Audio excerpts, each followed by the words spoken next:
Hello students. तो आज हम लोग स्टार्ट करेंगे new chapter, in fact second chapter, electrochemistry.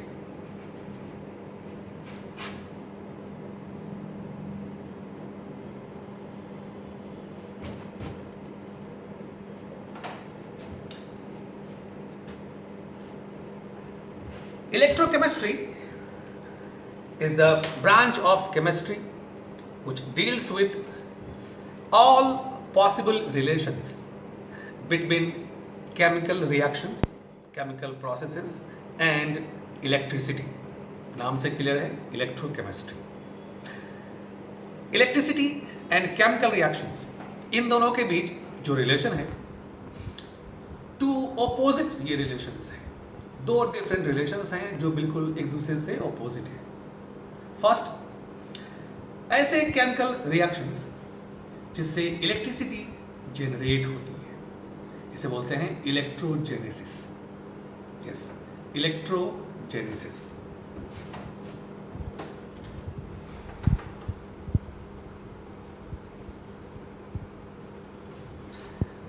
And second, बिल्कुल इसका ऑपोजिट है।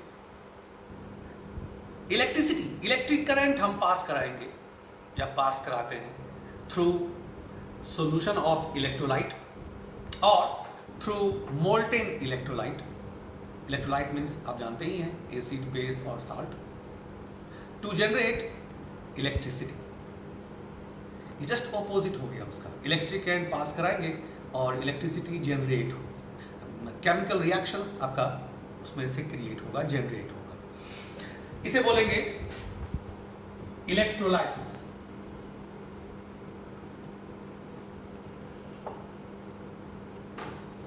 मैं फिर से आपको बोल दूं, इलेक्ट्रोजेनेसिस, इसमें हम इलेक्ट्रिक करंट से जनरेट करेंगे इलेक्ट्रिसिटी, और इसमें इलेक्ट्रोलाइसिस में इलेक्ट्रिसिटी, इलेक्ट्रिक करंट से हम बनाएंगे, जनरेट करेंगे केमिकल रिएक्शन। जो केमिकल रिएक्शन इन दोनों में इन्वॉल्व होंगे वो होंगे रेडॉक्स रिएक्शन। याद आ गया? Oxidation and reduction. Oxidation means loss of electron, reduction means gain of electron. इसी पर ये पूरा आपका चैप्टर बेस्ड है। तो इलेक्ट्रोकेमिस्ट्री एक्चुअली एप्लीकेशन है रेडॉक्स रिएक्शन का। ऑलराइट, हम स्टार्ट करेंगे इलेक्ट्रोजेनेसिस से। और इलेक्ट्रोजेनेसिस के लिए जो हम डिवाइस यूज करते हैं उसे बोलते हैं इलेक्ट्रोकेमिकल सेल, गैल्वेनिक सेल और वोल्टेक सेल, इसके डिफरेंट नेम्स हैं। Electrochemical cell.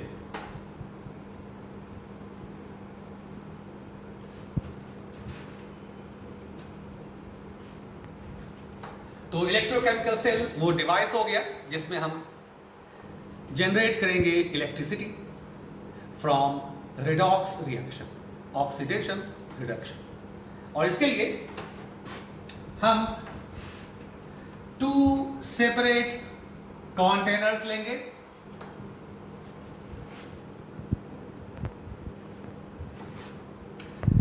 जो कंटेनर आपके लेफ्ट साइड में है,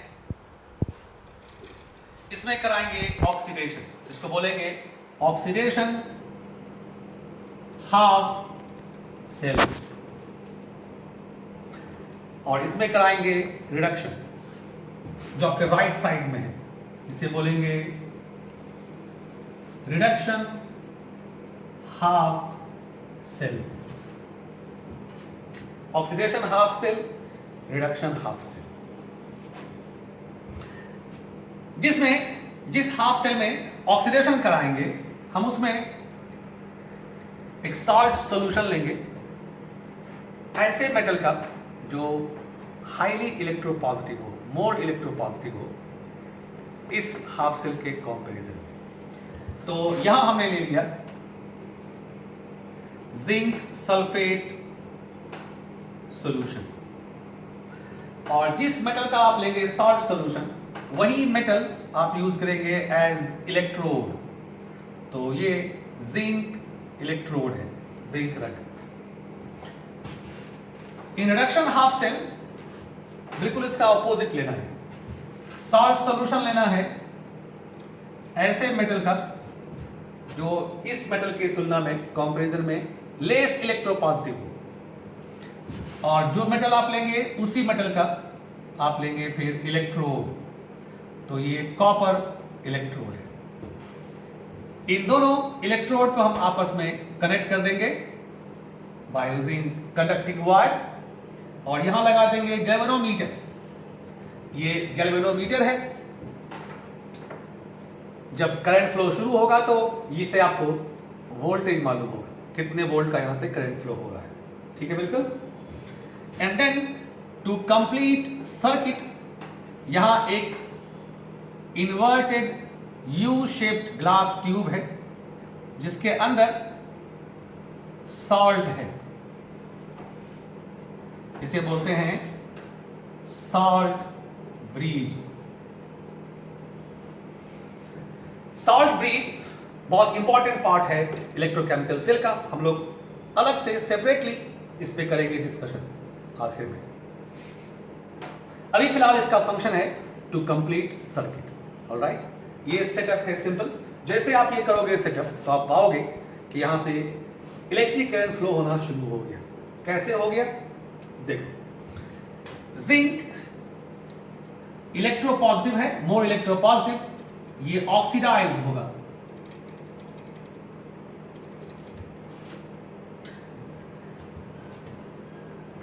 into zinc ion and electron. Zinc ions being heavier, ये सॉल्यूशन के अंदर आ जाएंगे, एंड इलेक्ट्रॉन यहां इस इलेक्ट्रोड के चारों तरफ एक्यूमुलेट हो जाएंगे। अब देखो जरा, due to presence of extra zinc ion solution कैसा हो गया, पॉजिटिवली चार्ज्ड, इलेक्ट्रोड कैसा हो गया, नेगेटिवली चार्ज्ड। तो जब भी आप जानते हो कि टू ऑपोजिट चार्जेस होंगे, एक पॉजिटिव एक नेगेटिव विद चार्ज सेपरेशन, तो यहां एक पोटेंशियल सेटअप होगा। तो इस इलेक्ट्रोड पे जो पोटेंशियल सेटअप होगा उसे बोलेंगे ऑक्सीडेशन इलेक्ट्रोड पोटेंशियल, और उसका सिंबल हो जाएगा ई ऑक्सीडेशन।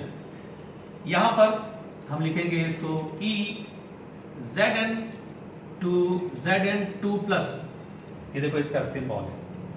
जिंक से हो गया zinc 2 plus, means loss of electron, this is oxidation, zinc to zinc 2 plus. इस सिंबल को पढ़ेंगे oxidation potential of zinc. Alright, यहां देखिए इसमें हमारे पास कॉपर आयन सल्फेट आयन ये है। कॉपर इलेक्ट्रोपॉजिटिव, लेस इलेक्ट्रोपॉजिटिव है, तो ये इस तरह से आयनाइज नहीं होगा, तो फिर क्या होगा, इसमें इलेक्ट्रॉन गेनिंग टेंडेंसी होगी, लूजिंग नहीं। तो कॉपर आयन में इलेक्ट्रॉन गेनिंग टेंडेंसी है, इसे इलेक्ट्रॉन चाहिए, और यहां से इलेक्ट्रॉन देखिए, इलेक्ट्रॉन की भरमार है, ये इलेक्ट्रॉन चलना शुरू होगा और यहां पहुंचेगा, ये इलेक्ट्रॉन फ्लो हो रहा है जिंक टू कॉपर, और फिर कॉपर आयंस यहां से क्या होंगे, ऊपर आना शुरू हो जाएंगे। तो यहां पर कॉपर आयंस एक्यूमुलेट हो जाएंगे, इसमें से कुछ copper ion bye gaining electron बन जाएंगे कॉपर। ये आपका हो गया देखो रिडक्शन। जब कॉपर आयन यहां पहुंच गए तो सॉल्यूशन में क्या बच गया, मेनली सल्फेट आयन, तो solution becomes negatively charged and electrode due to copper ion becomes positively charged. फिर देखो हो गया अपोजिट चार्जेस, कुछ चार्ज सेपरेशन, तो फिर से यहां पर इलेक्ट्रोड पोटेंशियल सेटअप होगा, इस बार बोलेंगे इसको रिडक्शन इलेक्ट्रोड पोटेंशियल या सिंपली रिडक्शन पोटेंशियल। तो इस केस में जो पोटेंशियल सेटअप होगा रिडक्शन, यहां पर इसका सिंबल ऐसे लेंगे ECU2 प्लस टू Cu, देखो Cu2 प्लस से बन गया Cu बाय गेनिंग इलेक्ट्रॉन, तो ये हो गया रिडक्शन, गेन ऑफ इलेक्ट्रॉन। यहां देखो था आपका zinc to zinc 2 plus, loss of electron, oxidation reduction. तो इन दोनों हाफ सेल्स में देखो दो ऑपोजिट पोटेंशियल्स हो गए, और तुम जानते हो कि जैसे ही टू अपोजिट पोटेंशियल्स होंगे विथ पोटेंशियल डिफरेंस, तो फिर इलेक्ट्रिक करंट फ्लो शुरू हो जाएगा, स्टार्ट हो जाएगा from high potential to low potential. And आप पढ़े होंगे फिजिक्स में कि जो direction of electric current flow है वो हम दिखाते हैं opposite to flow of electron. तो इलेक्ट्रॉन फ्लो हो रहा है जिंक टू कॉपर, तो यहां से आपका ये डायरेक्शन होगा इलेक्ट्रिक करंट डेंसिटी का।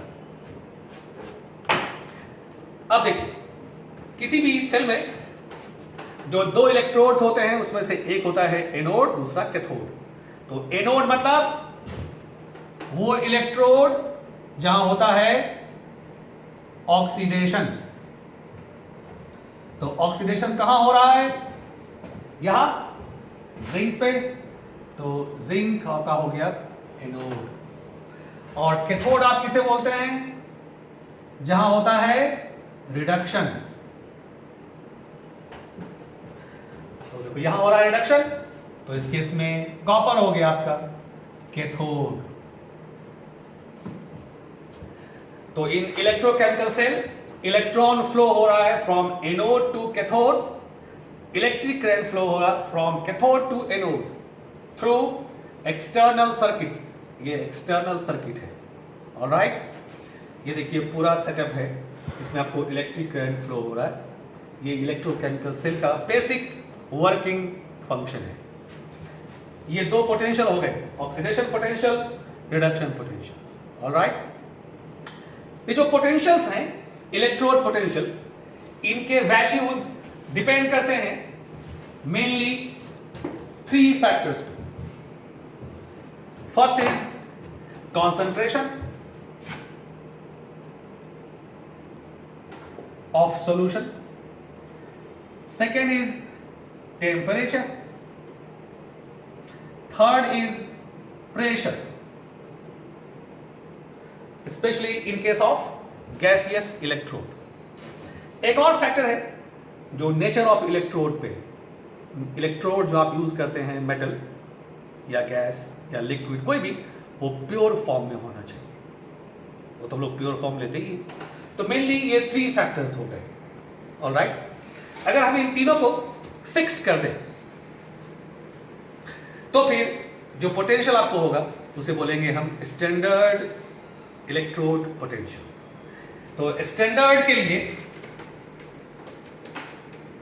स्टैंडर्ड पोटेंशियल, जिसमें हम लोग सिंबल लेंगे ई नॉट, नॉट लगा देंगे, नॉट मतलब हो गया स्टैंडर्ड। उस केस में कॉन्सेंट्रेशन हम लेंगे 1m, मतलब सॉल्यूशन कैसा होना चाहिए? मोलर। टेम्परेचर लेंगे हम 25 degree Celsius means 298 kelvin, and pressure लेंगे 1 atm। ये तीनों चीजें हमने फिक्स कर दी। अगर ये तीनों चीजें फिक्स हैं तो इस कंडीशन में जितना पोटेंशियल होगा हम उसे बोलेंगे standard electrode potential, means standard oxidation potential and standard reduction potential, alright. For any particular electrode, किसी भी इलेक्ट्रोड के लिए, किसी भी मेटल के लिए,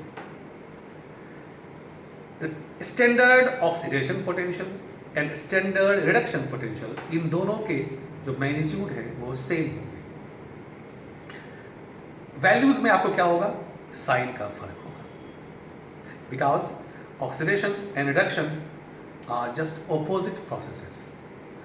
मतलब मैं आपको एग्जांपल से सुनाता हूं। सपोज आपने लिया E0 Zn2 Zn2 प्लस, देखो इसे standard oxidation potential of zinc. ये ऑक्सीडेशन हो रहा है, 0 से +2 हो गया, increase in oxidation number, loss of electron.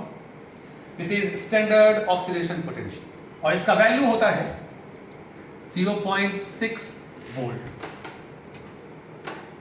ये होता है। अगर हम ये लिखें E0 Zn2 + 2 जिंक, देखो ध्यान से, जस्ट मैंने उसको ऑपोजिट कर दिया, दिस इज रिडक्शन। ये हो गया जिंक का स्टैंडर्ड रिडक्शन पोटेंशियल। तो इसका जो वैल्यू हो जाएगा वो हो जाएगा -0.76 वोल्ट। अब देखिए मैग्नीट्यूड दोनों का सेम है, सिर्फ वैल्यू में फर्क है, साइन में फर्क है, ये प्लस है और ये माइनस है। तो किसी भी इलेक्ट्रोड के लिए अगर हमें इन दोनों में से कोई एक वैल्यू मालूम हो जाए तो दूसरा मालूम हो जाएगा, बस सिर्फ साइन चेंज कर देंगे। Alright, standard oxidation potential and standard reduction potential. बात समझ में आ गई? और ये 3 फैक्टर्स हैं जिस पे आपके पोटेंशियल्स डिपेंड करते हैं।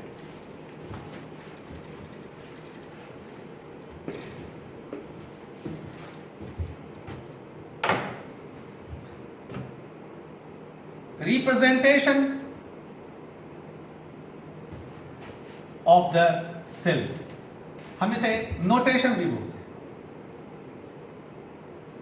रिप्रेजेंटेशन और नोटेशन, जो सेल आपने देखा उसे हम कैसे रिप्रेजेंट करेंगे सिंपल फॉर्म में, या आपके क्वेश्चंस में जब सेल रहेगा तो वो किस तरह से लिखा रहेगा। तो बहुत सिंपल तरीका है। आपके लेफ्ट साइड में हमने देखा कि ऑक्सीडेशन होता है, तो यहां आपको ऑक्सीडेशन हाफ सेल लिखा रहेगा। फिर ये 2 पैरेलल लाइंस रहेंगे, ये पैरेलल लाइंस सॉल्ट ब्रिज का सिंबल है, उसका रिप्रेजेंटेशन। एंड देन यहां आपको रिडक्शन हाफ सेल, ये सिंपल सा रिप्रेजेंटेशन है। फॉर एग्जांपल, जैसे मान लो कि कोई आपके पास एक सेल है जिसमें ऑक्सीडेशन हाफ सेल इस तरह का है, मैग्नीशियम सॉलिड, ये बन गया मैग्नीशियम आयन, ये सॉल्यूशन है। सॉल्यूशन का कोई स्ट्रेंथ आपको क्वेश्चन में दिया रहेगा या फिर AQ लिखा रहेगा एक्वस। तो चलिए मान लेते हैं, जैसे मान लीजिए कि ये 0.5 m मोलैरिटी, ये कुछ भी हो सकता है। सिमिलरली रिडक्शन हाफ सेल, मान लो आपको लिखा हुआ है इस तरह से Ag+, इसका भी अपना कुछ कॉन्सेंट्रेशन है, मान लो 0.1 मोलैरिटी है, बाय गेनिंग इलेक्ट्रॉन, और ये बन गया Ag सॉल्ट। ये 2 सेल हाफ सेल रिएक्शंस आपको गिवन है। अब इन हाफ सेल्स को हम कैसे रिप्रेजेंट करेंगे एज सेल नोटेशन? बहुत सिंपल है। तो पहले लेंगे ऑक्सीडेशन हाफ सेल सिंबल में, तो ऐसे लिखेंगे मैग्नीशियम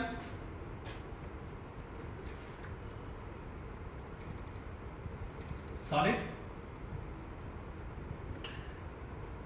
टू मैग्नीशियम 2+, 0.5 m, ये हो गया ऑक्सीडेशन हाफ सेल। ये इक्वेशन फॉर्म है और ये सिंबल है उसका, सॉल्ट ब्रिज।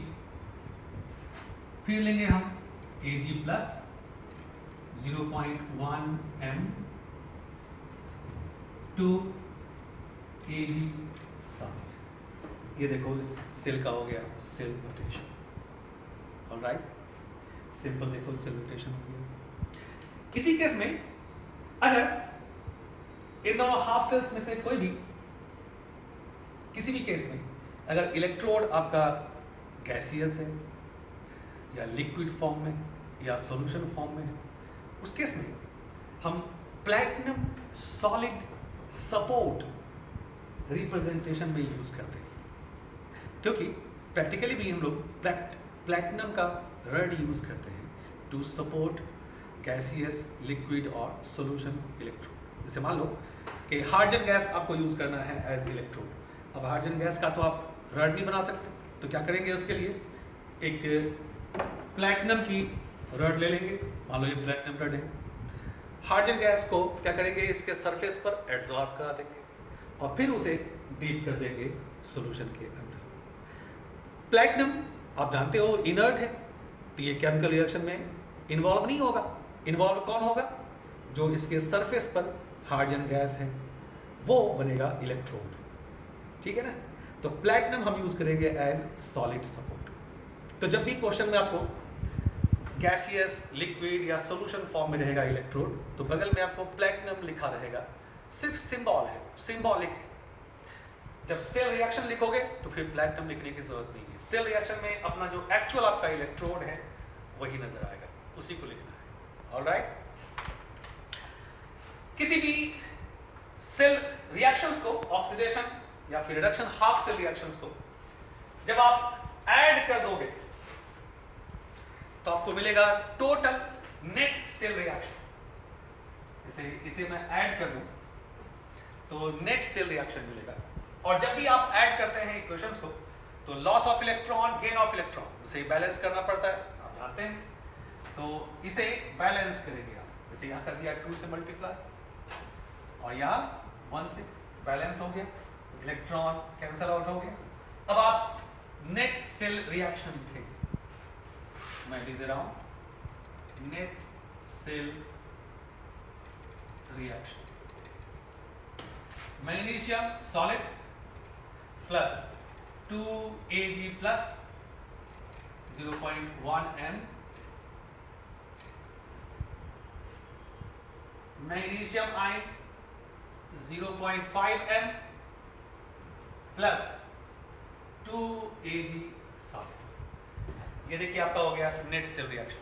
और इस नेट सेल रिएक्शन में, मतलब इस सेल में loss of electron, gain of electron जो आपने इक्वल किया तो कितना आया 2, इसे हम n से रिप्रेजेंट करते हैं। n2, n हो गया number of electron involve in this cell. 2 electron का लॉस हुआ है, 2 का गेन हुआ है, तो n2। आगे इसका यूज करेंगे। ये जो नेट सेल आपने लिखा है, अब इस नेट सेल रिएक्शन को आप देखो, ये रिवर्सिबल है। तो रिवर्सिबल रिएक्शंस में आप जानते हो कि रिएक्शन कोएफिशिएंट होता है Q, है ना। तो आप इसका रिएक्शन कोएफिशिएंट Q भी लिख सकते हो। कैसे लिखोगे reaction coefficient Q?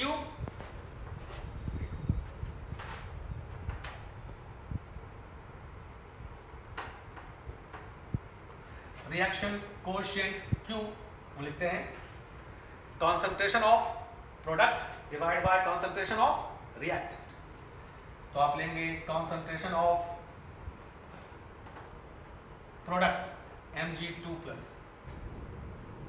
Divide by concentration of reactant Ag plus two the power 2। अब देखो, प्रोडक्ट में ये सिल्वर था सॉलिड, रिएक्टेंट में ये मैग्नीशियम है सॉलिड। इन दोनों को हमने छोड़ दिया है, क्यों?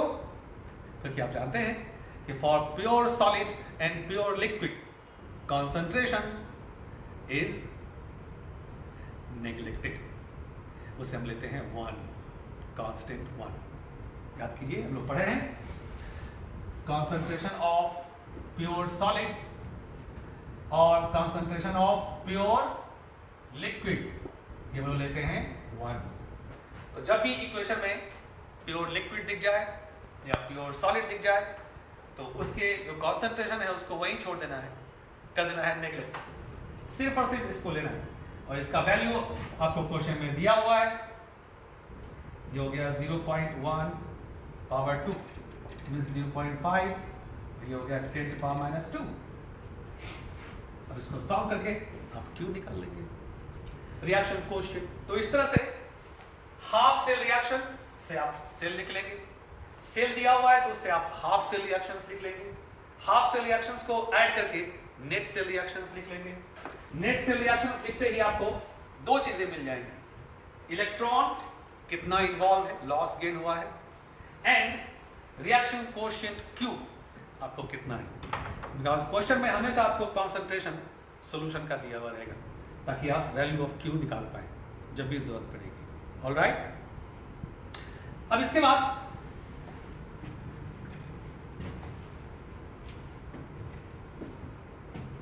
हम बात करते हैं इलेक्ट्रो मोटिव फोर्स की, EMF। इसे हम कहते हैं सेल पोटेंशियल, ई सेल। तो as per definition, electromotive force means the difference in potentials of two half cells when cell is not in operation। मतलब जब सर्किट आपका क्या है, ओपन है, सेल जब फंक्शन में नहीं है, दोनों हाफ सेल्स का अपना अपना पोटेंशियल है, आपने कनेक्ट नहीं किया है, उस कंडीशन में दोनों का जो हाफ सेल पोटेंशियल्स है उसका डिफरेंस, उसे बोलेंगे ईएमएफ या सेल पोटेंशियल। जब उसे आप कनेक्ट करेंगे आपस में, करंट फ्लो होगा, तो आप पाएंगे कि जो दोनों का एग्जैक्ट डिफरेंस है ईएमएफ, उससे थोड़ा कम वोल्टेज गैल्वेनोमीटर शो करेगा। मान लीजिए कि ऑक्सीडेशन हाफ सेल का वैल्यू है 3 वोल्ट, रिडक्शन हाफ सेल का वैल्यू है 5 वोल्ट, डिफरेंस कितना हो गया, 5 माइनस 3 2 वोल्ट, है ना।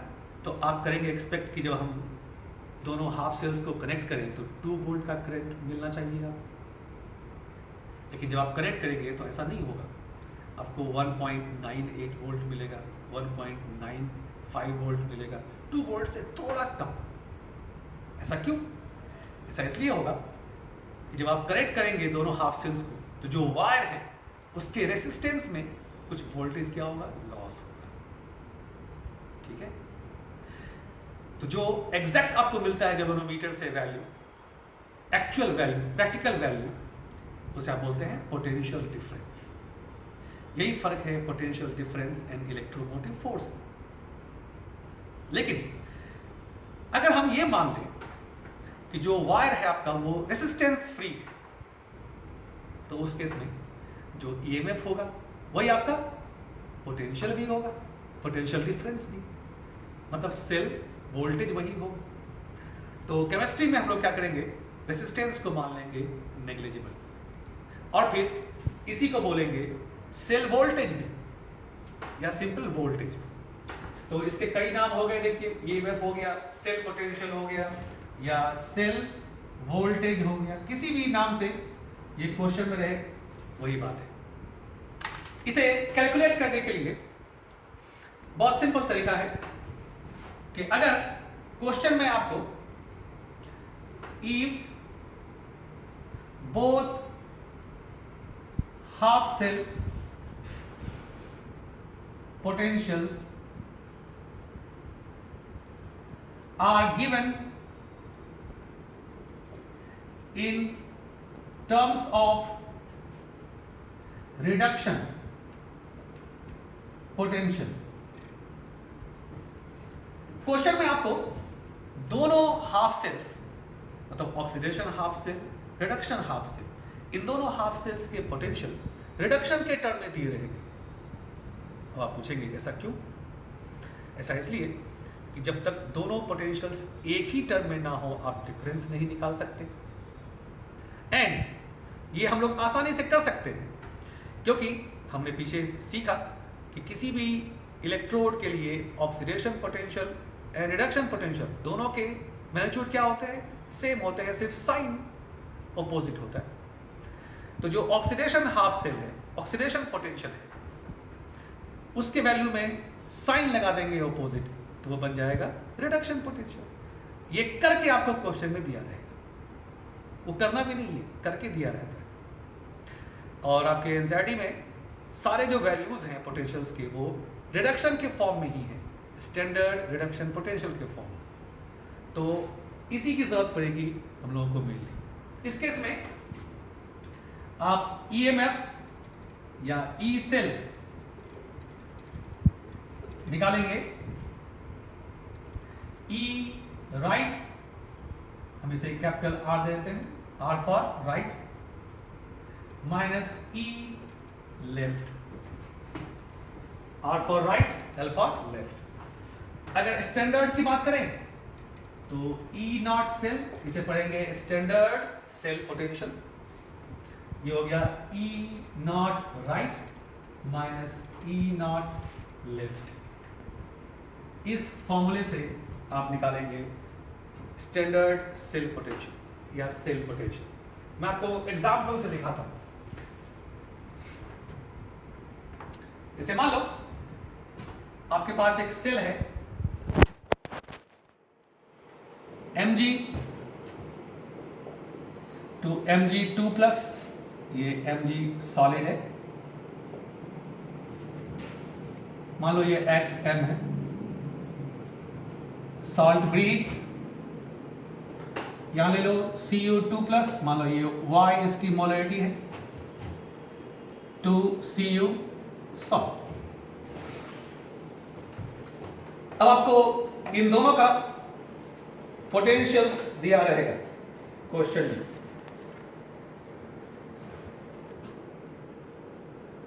If E not Mg2 plus two Mg minus 2.36 volt,